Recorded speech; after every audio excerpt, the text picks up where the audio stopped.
You just received a pathology report from a cancer diagnosis. That's what we're going to talk about tonight on Focusing on You.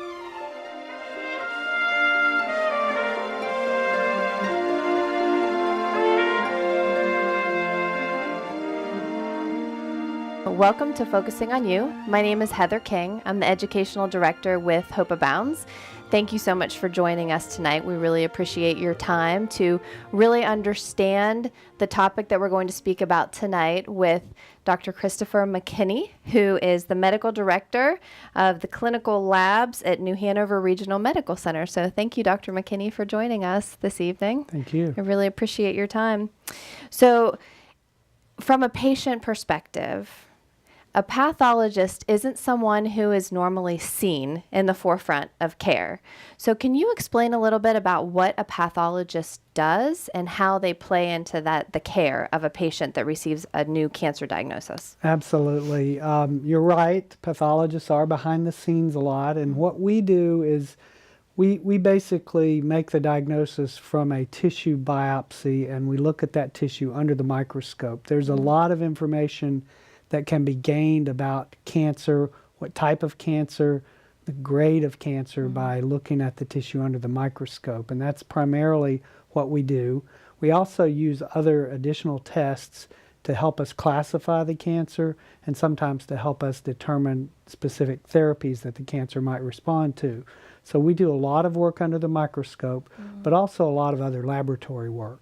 Sure. When you say grade of cancer, can you maybe explain that a little bit more? Yes, there are different grades, and what that means is some cancers grow very slowly, so that would be a low-grade cancer.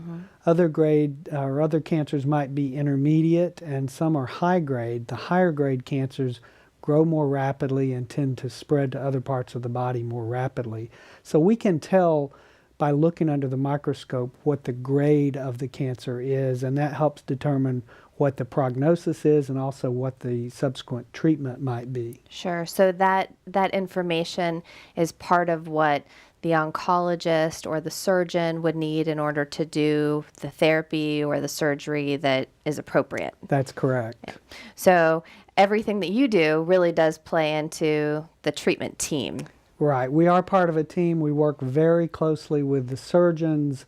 We work very closely with medical oncology and radiation oncology to help determine the best treatment options for the specific type of cancer and the specific grade and also the stage of cancer that each individual patient might have. So yes, it's a team approach involving pathologists, surgeons, and oncologists. Sure.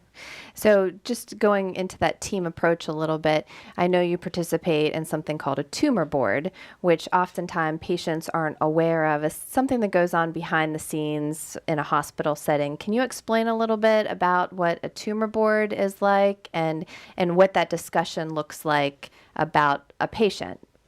Right. We have several different tumor boards, and they're specific to the type of cancer that we're dealing with.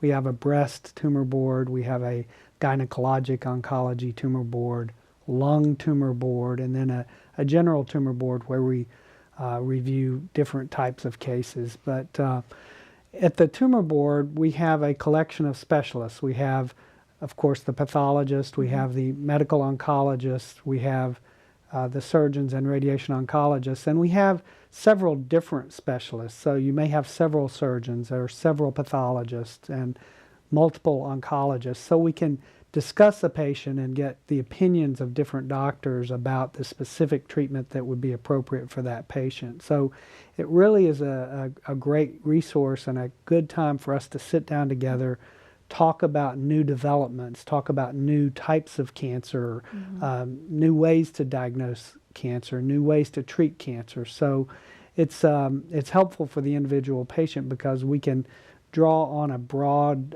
perspective and draw from the knowledge of multiple people at the same time. So it's very helpful. And that's wonderful. So does every patient that is seen, are they all discussed in a tumor board, or how are patients, how do you decide which patients to actually see? That's a good question. Not every patient requires or even needs a discussion at tumor board. Some patients have a very straightforward diagnosis, a very straightforward treatment plan. Very routine types of cases don't require that, but any case that has an unusual presentation or an unusual diagnosis or a rare variant of a specific type of cancer, those are the kinds of cases that really benefit the most from the broad discussions that we can have at a tumor board. Sure. So just to get back a little bit to the staging, because that's something that obviously you're a big part of. How is staging done if someone comes back and they're stage 1 versus stage 3? From your perspective for a patient, what exactly does that look like and what does that mean? Right, that's a great question. The stage is basically the degree of advanced stage, or the degree of progression that the cancer has already undergone at the time of diagnosis. So every patient, when they have their surgery or when they have their diagnosis made, we try to accurately identify whether the cancer has spread, and if so, what parts of the body the cancer has spread to. So typically there's 4 stages in most types of cancer, and there's a standard staging protocol called the AJCC Cancer Staging Protocol, and that's the American, it's based on the American Journal of Cancer that has these recommendations for accurate staging. So if there are 4 stages, generally stage 1 is the tumor is confined to the area where it originally started. It hasn't spread beyond that anatomic location. Stage 2, it may have spread to lymph nodes in the general vicinity of the cancer. Stage 3 is again a little more advanced than stage 2. It may have spread to lymph nodes a little further away from the original site. And stage 4 is when the tumor has spread beyond the lymph nodes into other organ systems like maybe lungs or liver or somewhere further away from the original tumor.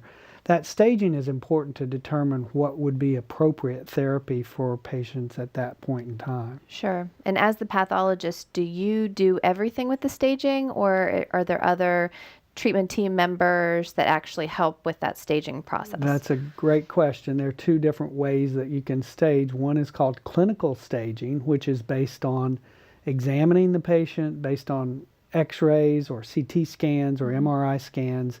That's clinical staging. Pathologic staging is based on actual tissue examination. So that requires a resection specimen. It requires biopsies, perhaps of lymph nodes, or biopsies of distant sites like lung or liver. So we're the specialists who do the pathologic staging. So we look at the tissue biopsies to determine if there is tumor in the liver or in the lung or in the lymph nodes. The pathologic staging is the more accurate way to stage patients because x-rays are good, but they're not as accurate as actually having a tissue biopsy. Sure. But I'm sure that some of those organ sites, it's probably a little more challenging to get a biopsy for you to look at under a microscope. Absolutely. That's why now one of the more common staging procedures is called a PET scan, positron emission tomography, and that's a radiologic test, which is not my specialty, but we do deal with PET scans a lot in our tumor boards because PET scans have become a fairly accurate way to stage, but they're not 100% accurate. So it's useful information, and that's part of the clinical staging that the surgeon and the oncologist would use to determine the most likely stage. Right. But if there's ever a question or it's going to really determine treatment, it's best to get a biopsy if it's clinically feasible. Right. Are there certain areas that it's not necessarily clinically feasible to get a biopsy? Sometimes it's difficult, of course, in the brain. Right. You don't want to undergo a brain biopsy for staging purposes. Lung is difficult. We do a lot of those, but in some patients they just aren't healthy enough to tolerate that kind of invasive procedure. So the radiologists have gotten very good at minimally invasive techniques where they can put a very small needle into certain sites and extract enough tissue for us to make a diagnosis. So it's a lot better than it used to be, but there are still some limitations as far as what sites can be biopsied. Right.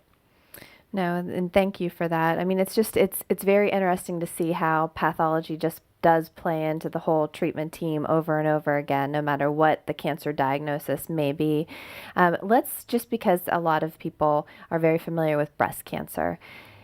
If someone knows that they have breast cancer, is it a standard to take a certain amount of lymph nodes for you to look at under the microscope? Or is there any sort of a standard of what you see coming in from surgery or whatever guidelines say should be done, so that you really have a good picture for that staging process? Right, that's a good question. Using the example of breast cancer, the most common approach to staging would be a sentinel lymph node biopsy, and the surgeon is the person who would do that biopsy, and they use some techniques to identify the closest lymph node to that cancer, or the lymph node that would be the most likely place for that cancer to spread early, and they'll do sampling of the lymph node. It can be a core needle biopsy or complete removal of that lymph node, and then we would examine it very carefully and very thoroughly to identify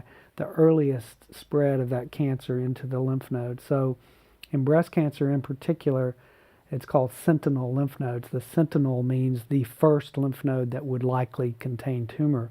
If that sentinel lymph node biopsy is negative, then it's very, very unlikely that any additional lymph nodes would be involved.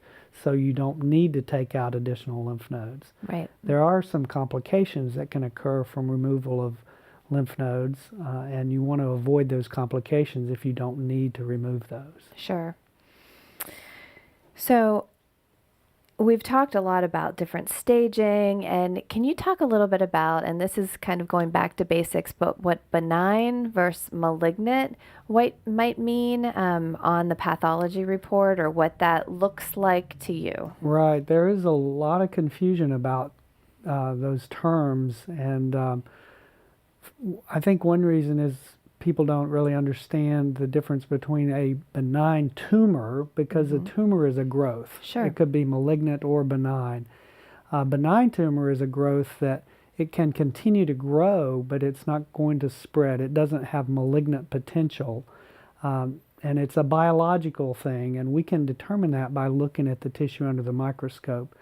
There are a lot of different types of benign tumors, particularly in the breast, for example. There's fibroadenoma. It's the most common benign tumor in the breast, and we can look at a biopsy of that under the microscope and tell that it is benign, and that it will not spread, and it's of no concern to the patient as far as their ultimate death from that. Right. They might need to have that tumor removed for cosmetic purposes.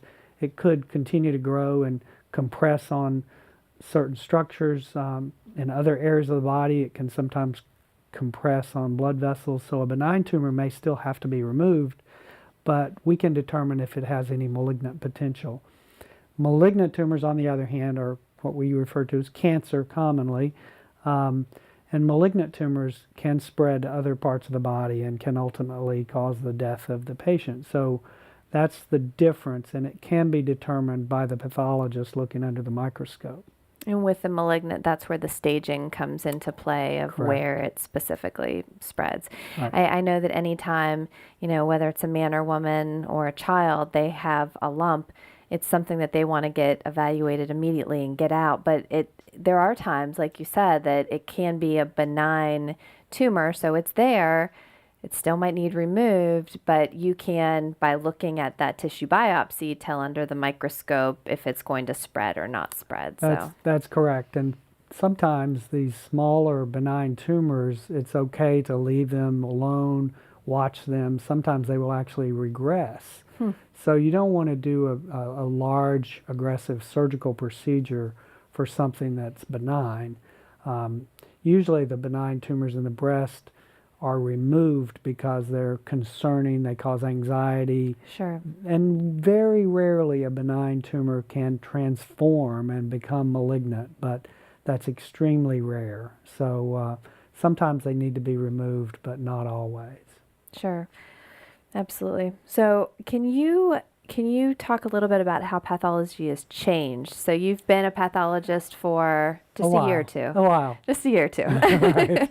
So how has it changed through the years, and especially how that plays into the whole cancer treatment team? Right. That's a great question as well.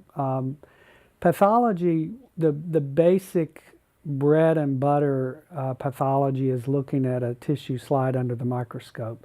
But in the last 20 years, we've learned more and more about the molecular genetics of cancer.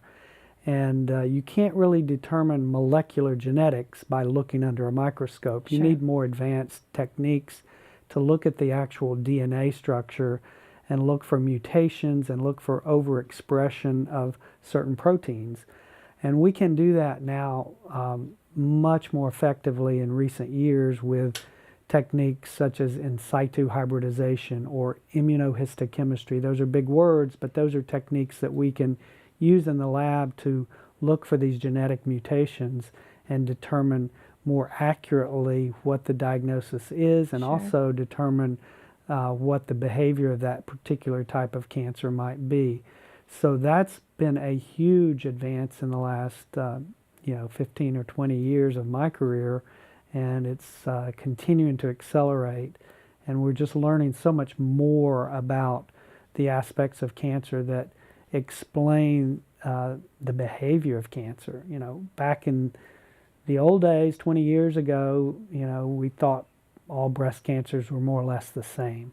But now we know with molecular genetic testing that there are many different types of breast cancer, and you can more specifically identify what the likely progression of that cancer will be or what the likely treatment options are. So we've just become much more sophisticated and accurate due to molecular genetic techniques.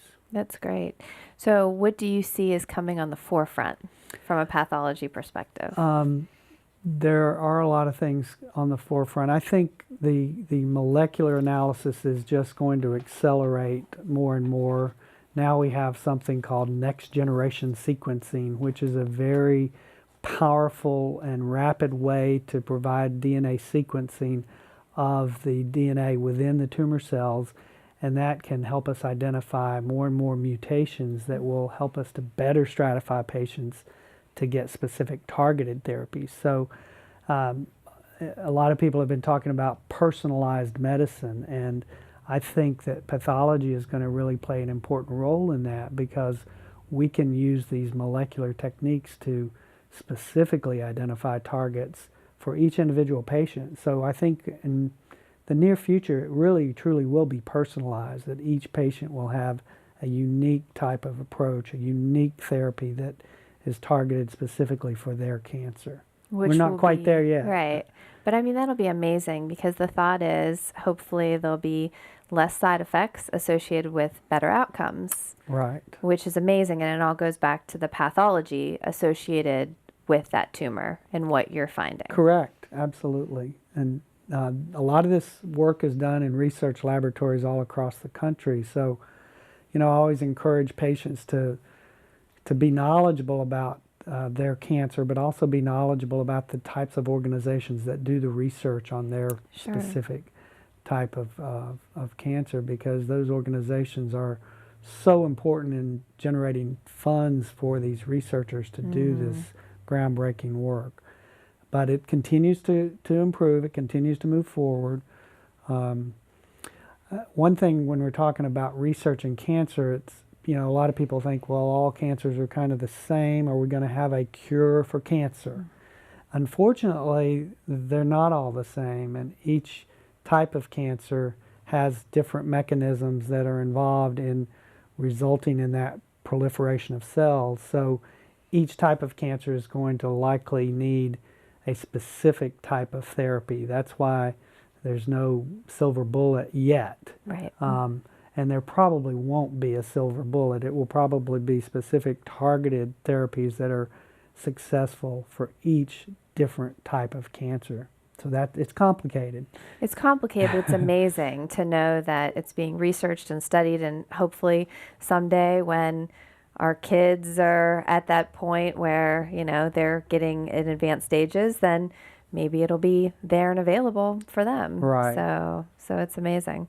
So from a patient's perspective, when they get a pathology report, what do you recommend them doing with that? Like discussing it with who? And do you recommend them hanging on to that report so that they have that information? Yes.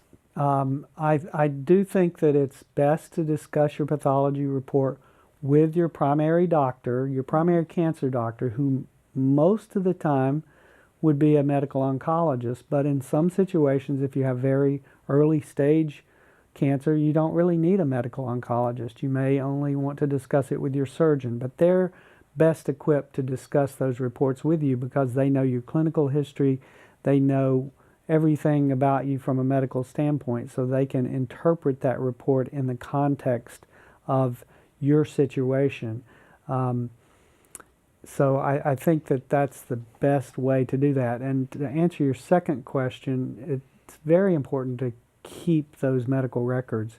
Now, with a lot of online medical records, you don't have to be so concerned about it, but it's good to always have a copy of your pathology report because down the road, you may move somewhere, you may retire to a different location, you may need that information, and it's always important to have it available for your doctor at that time.